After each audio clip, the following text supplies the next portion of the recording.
Hey guys, it's DJ Santiago, aka the Real Estate Jock, with today's tip on why I think you guys should buy directly from private sellers and try to avoid banks if at all possible. And here's my particular spin on this, guys. As an investor, as an agent, as a real estate coach, this has been my message through and through. And I'll give you a real quick backstory as to why I feel this way. I bought my home at the height of the market in 2006, and when I tried to sell my home, I had a situation where I couldn't sublet it anymore. I was upside down in my value. My bank would not work with me in any way, shape, or form, and I had to write a very sizable check, north of $40,000, just to sell my property. So if anybody knows what it's like to do business with banks who created a problem and then didn't offer really a whole lot of solutions to people like myself who made every single mortgage payment and never had a problem, they can do the same to you, and they will if they can. So what do I mean by buying direct and not dealing with banks? Again, if you need to deal with a bank, that's generally okay for the most part, but just understand, this video is really more about just understanding the difference between the two. So if I find a person with a house, if I'm a buyer and they're a seller, and they're advertising their house for sale, by me simply asking some questions that I can probably get completed and answered inside of 3 minutes, I might be able to find the strategy where I can buy that home at much better terms directly from that seller than I would a bank. Give you an example. I'm a buyer. I find the house that I really like. It's $200,000. I call the home owner. We speak for 3 minutes, and he lets me know, hey, man, I've got a ton of equity in this thing. I'm moving across the country.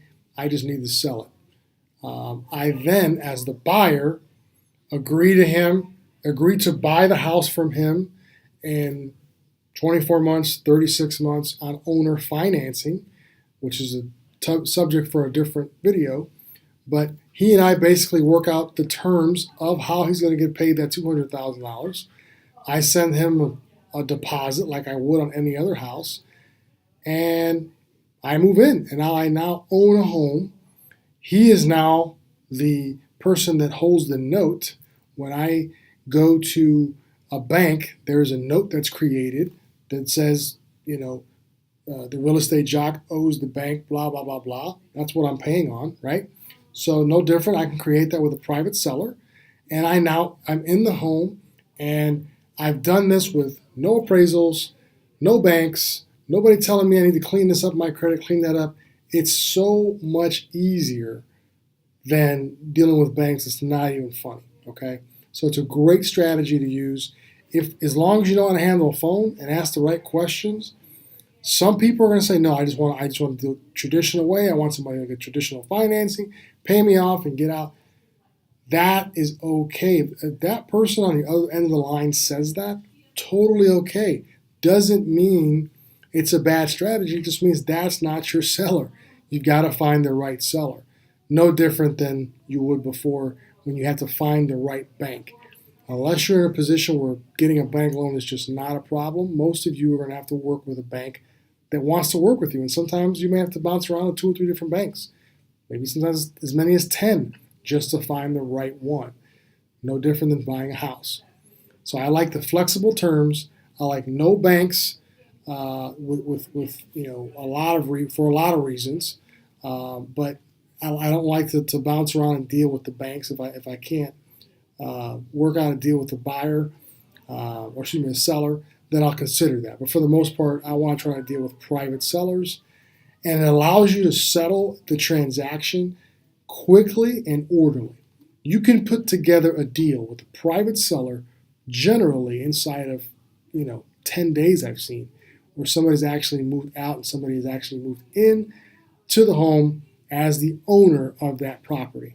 So again, there's a lot of issues in this particular scenario that I didn't get into just because I didn't want to make this video all about different terms.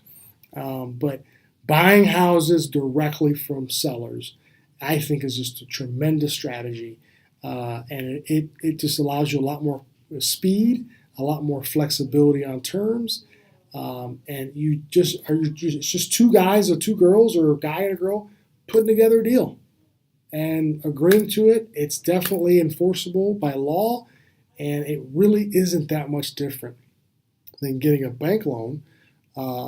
It's just something that you've got to find the right seller to agree to. And there are some sellers out there, this is the only way they've ever sold their homes, especially if they have an investment background, because they can also charge interest just like a bank. So it may be a way you can sell your home creatively. There are a lot of people out there that cannot qualify for a bank loan, which is another reason I don't want to deal with banks if I don't have to. Because there's plenty of people walking around with plenty of funds in their checking account that can afford to put a healthy deposit down on a property, but metrically speaking, don't meet the requirements that some banks are having these days.